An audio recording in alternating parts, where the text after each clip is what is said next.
Hello બાળ મિત્રો, નમસ્કાર. મારી યુટ્યુબ ચેનલમાં તમારું સ્વાગત છે. આજે હું તમને નવોદય પ્રવેશ પરીક્ષામાં જે પૂછાય છે તે વિભાગ 1 જે માનસિક યોગ્યતા કસોટી જે 50 માર્કનું હોય છે અને તેમાં અલગ અલગ 10 વિભાગ હોય છે. તેમાં મેં 4 વિભાગ સમજાવી દીધા છે અને 5મો વિભાગ પણ મેં શરૂ કરેલો, તેનો પણ મેં એક વિડીયો મૂક્યો છે અને તે મેં ઉદાહરણ સાથે સમજૂતી આપેલી છે. જેને જોયો ના હોય તે પહેલાં જોઈ લે.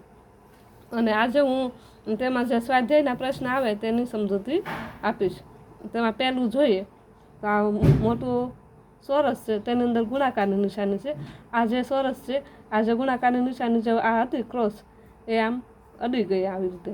તો આપણે હવે આ જે 4 ઓપ્શન છે તેમાંથી આપણે વર્તુળ અને આ સરવાળાની નિશાની હોય તે આખી હોય તેવી પસંદ કરવાની. તો આપણે જવાબ આવશે બી. અહીંયા જોઈએ, આ એક વર્તુળ છે, ચોરસ છે અને ત્રિકોણ છે. આ ત્રિકોણ જે નાનું હતું ને એ બહારના ભાગમાં મોટું થઈ ગયું. આ ચોરસ જે મોટું હતું ને એ નાનું થઈ ગયું અને વર્તુળ મોટું હતું તે અંદરના ભાગમાં નાનું થઈ ગયું. તો તેવી રીતે આપણે અહીંયા સી છે, સીનો સંબંધ ડી જોડે જોઈએ. તો આ જે ત્રિકોણ છે તે નાનું હોય ને તેવું પહેલાં તો શોધવાનું. તો આમાંથી આ બેમાં ત્રિકોણ નાનું છે, બરાબર. આવી રીતે ત્રિકોણ હોવું જોઈએ, ઉલટું નહીં. એટલે આપણે આ 2 છે. પછી આ ચોરસ છે તે ચોરસ મોટું હોવું જોઈએ. તો અહીંયા વર્તુળ છે એટલે આ નહીં આવે, આ પણ નહીં આવે અને આ પણ નહીં આવે. આ ચોરસ મોટું થઈ ગયું અને આ નાનું જે વર્તુળ હતું તે બહારના ભાગમાં આવી ગયું, તે મોટું થઈ ગયું. એટલે આપણે જવાબ આવશે સી.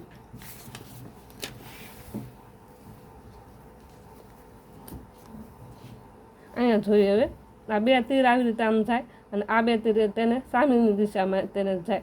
તો અહીંયા 1 તીર આમ જાય છે અને 2 અહીંયા આવી રીતે નાના નાના 2 એરા છે અને એક અહીંયા આવી રીતે છે.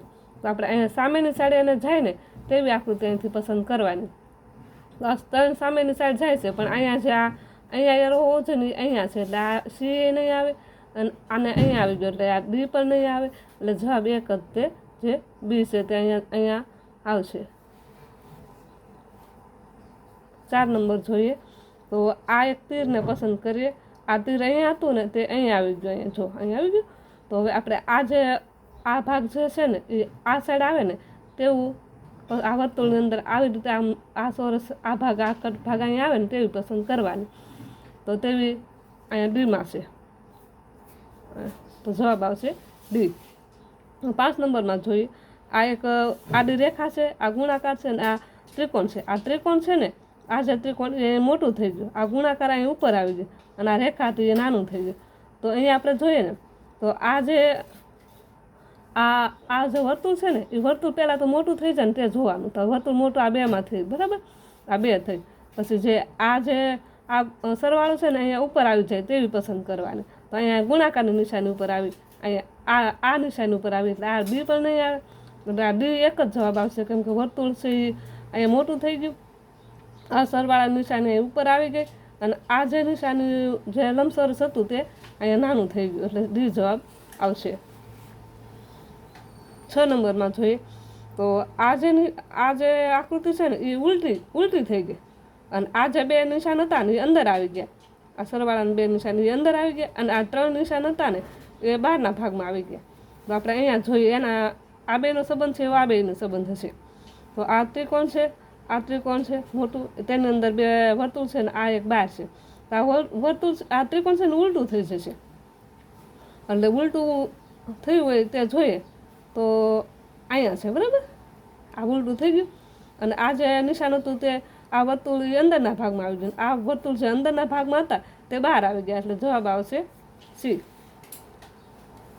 7 નંબર જોઈએ, આ એક થી નીચે જાય, 2 ઉપર જાય ને એક આ આવી રીતે યુ છે.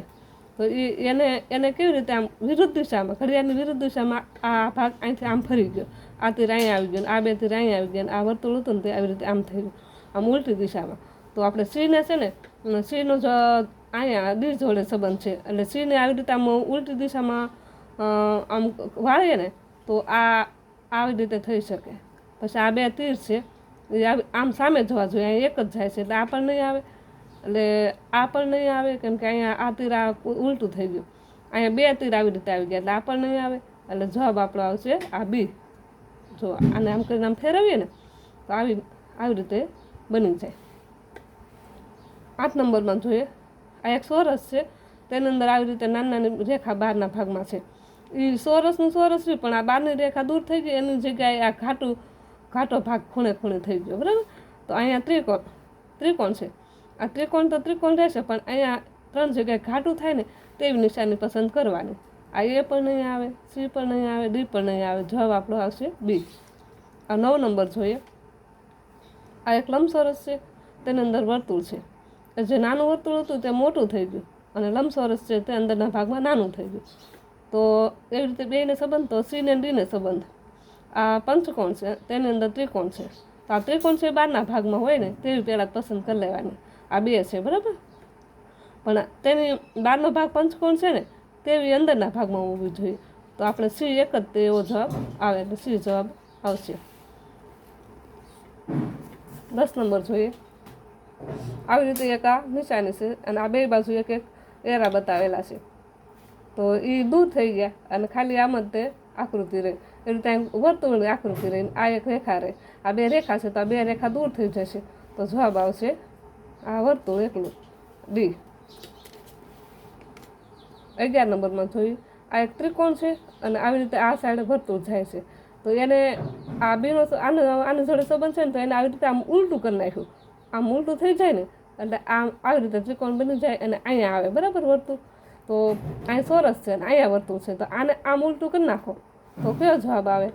આ 3માંથી એકય નથી આવતા. તો જવાબ આવે એ. જો અહીંયા ઉલટું થઈ ગયું ને આવી રીતે. 12 નંબર જોઈએ. આ એક લાકડું છે, બરાબર. લાકડામાંથી શું બને? બેટ. અને આ છે ને એક પાણી ભરવાનું ડ્રમ છે મોટું. તો પાણી ભરવાના ડ્રમને કોની જોડે હોય? કાંઈ બોલ આરે ન હોય, ખાટલા આરે ન હોય, બેગ જોડે ન હોય. તો પાણી ભરવાનું ડ્રમ હોય તેને ગ્લાસ હારે સંબંધ હોય. તો એ જવાબ આવશે. 13 નંબરમાં જોઈએ.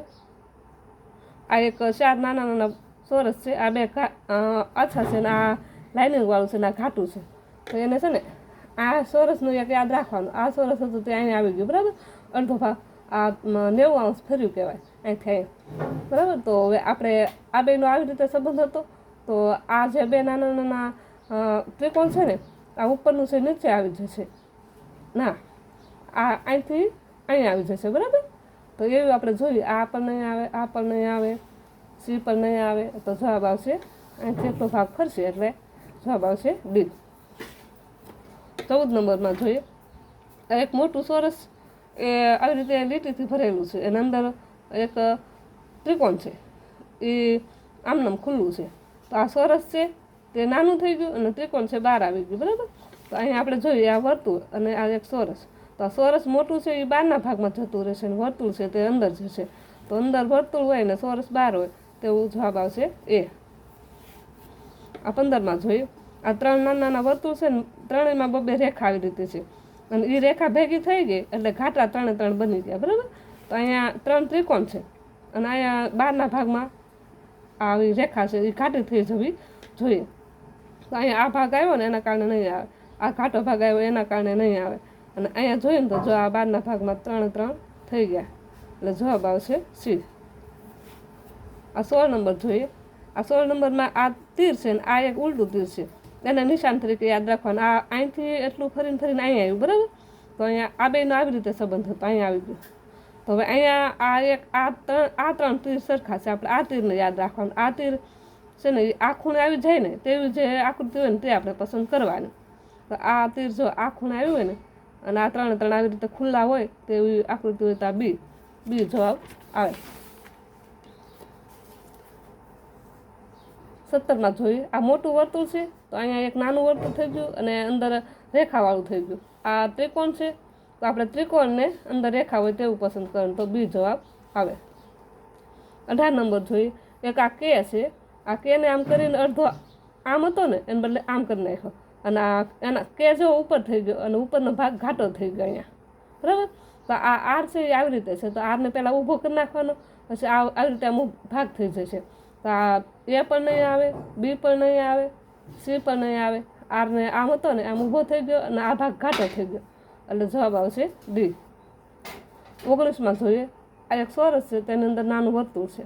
આ ચોરસ છે, નાનું વર્તુળ, અને આવી રીતે 4 રેખા છે. આ ત્રિકોણ છે અને નાનું વર્તુળ, તો 3 રેખાવાળું પસંદ કરવાનું. તો આ ત્રણ આ એક ત્રિકોણ નાનું વર્તુળ છે અને 3 રેખા છે, તો જવાબ આવશે એ. 20 નંબર જોઈએ. આ એક પૈડું છે. પૈડાનો સંબંધ કોને હોય? આપણે કાર જોડે હોય. તો આ એક હેન્ડલ છે, તો હેન્ડલનો સંબંધ કોની જોડે હોય? સાયકલ જોડે, તો જવાબ આવશે બી. 21 નંબર જોઈએ. આ એક વર્તુળ છે, એક માણસની જેવી આકૃતિ બનાવેલ. આ વર્તુળ છે ને આ એક પોઈન્ટ છે. આ વર્તુળ છે ને તેમાં એક આડી રેખા છે, બરાબર. તો આ આવી રીતે આ ચોરસ છે. હા, તો આવી રીતે ચોરસ હોય અને એક આડી રેખા હોય તેવું પસંદ કરવાનું. પણ આ ઉપરનું પણ એક યાદ રાખવાનું, આ અલગ છે એટલે આ નહીં આવે. આ ચોરસને વર્તુળ અને આ ઉપરની પણ એવી રીતે જ છે, એટલે જવાબ આવશે સી. 22 નંબર જોઈએ. આ બે વર્તુળ આવી રીતે આમ હતા ને, એ આ ઉલટા થઈ ગયા અને આ રેખા હતી મોટી થઈ ગઈ, બરાબર. તો આ બે આ વર્તુળ છે આવી રીતે છે, એ આમ ઉલટા થઈ જશે અને આ રેખા વધી જાય એવું આપણે જોઈએ, તો જવાબ આવશે ડી. 23 નંબર જોઈએ. આ એક ત્રિકોણ છે. ત્રિકોણના બે ભાગ, એક ઉપરનું ખુલ્લું અને આ ઘાટું, અને આ ચોરસ અને આ વર્તુળ. તો આ જે ભાગ હતો ને અહીંયા આવી ગયો અને આ ભાગ બહારનો, આ ભાગ ત્રિકોણ હતો ને તે અહીંયા જતો, વર્તુળ ત્યાં રહ્યું. તો આપણે એવો તે અહીંયા શોધીએ તો આ એક ચોરસ છે, ચોરસના બે ભાગ છે. તો ચોરસના બે ભાગ હોય તે બહારના ભાગમાં જતું રહે એવું જોઈએ, તો અહીંયા છે જો બીમાં. અને આ જે વર્તુળ છે તેના બે ભાગ અહીંયા થશે, તો વર્તુળ અહીંયા, આ ભાગ અહીંયા, આ ભાગ અહીંયા થઈ ગયું, અને જવાબ આવશે બી. મારી યુટ્યુબ ચેનલને લાઇક, શેર અને સબસ્ક્રાઈબ કરજો.